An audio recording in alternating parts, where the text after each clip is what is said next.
Hi, it's Kia. I invite you to read with me. I'll be reading for the New York Times this morning. This is written by Sam Sifton, and it is called Stop Scrolling.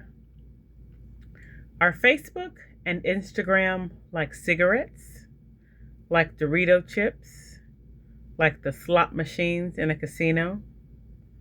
Humans love an analogy.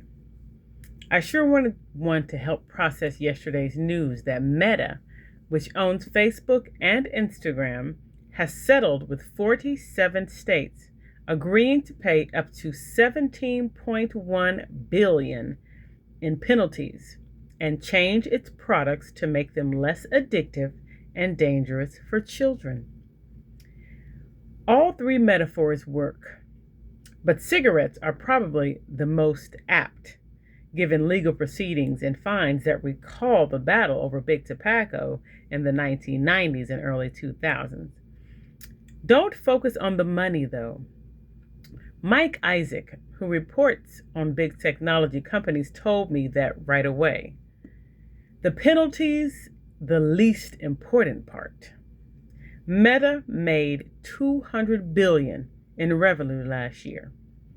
A $17 billion fine amounts to what he called a speeding ticket. Wall Street didn't see it as a crippling sum.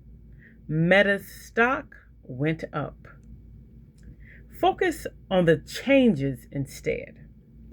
They run counter to Meta's business interest, which is to keep users on its platforms for as long as possible.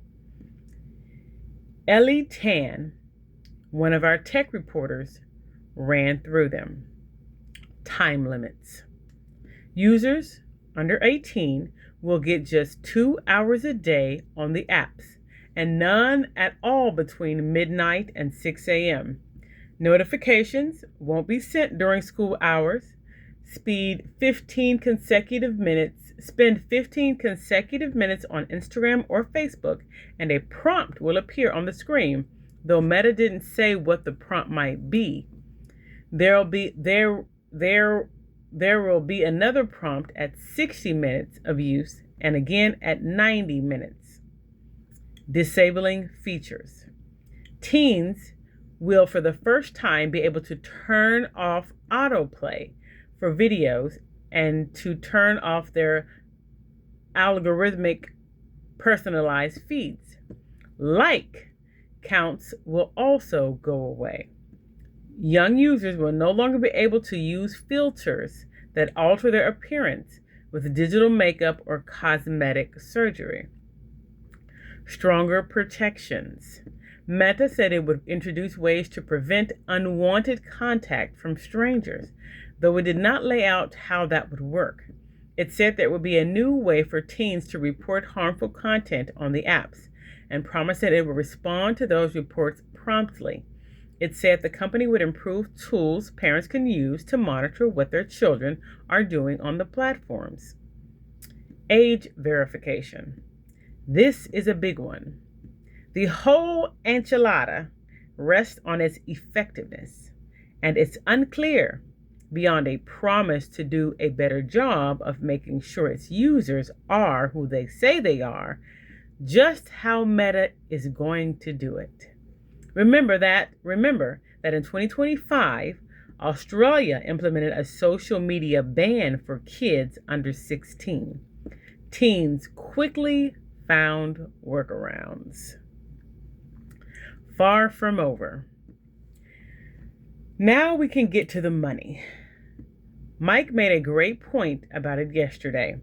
Meta is on the hook for $17 billion only if their companies, namely TikTok, YouTube, and Snap, also agreed to make these changes. Right now, they've agreed to only $12 billion. And of course, those companies are not legally required to do that. Meta wants them to, though, for its own good. Here's Mike. If Meta has to reduce the amount of time it's allowed to keep young people using its apps, and TikTok, Snap, and YouTube do not, that's a significant competitive disadvantage. Wrapped in the florid language of setting a new industry standard, Meta wants to get every tech company, both those that exist today and any future ones that are not yet to come, playing by the same set of standard rules, lest it eventually fall behind.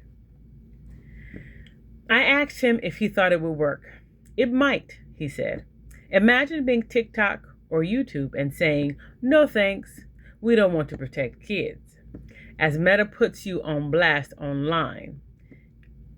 Here's his article about the deal. More on Meta deal. A growing global movement is restricting children's social media use, though governments are struggling to enforce the bans. Teenagers are divided over Meta's new social media restrictions, with many skeptical that the time limits will actually keep them offline.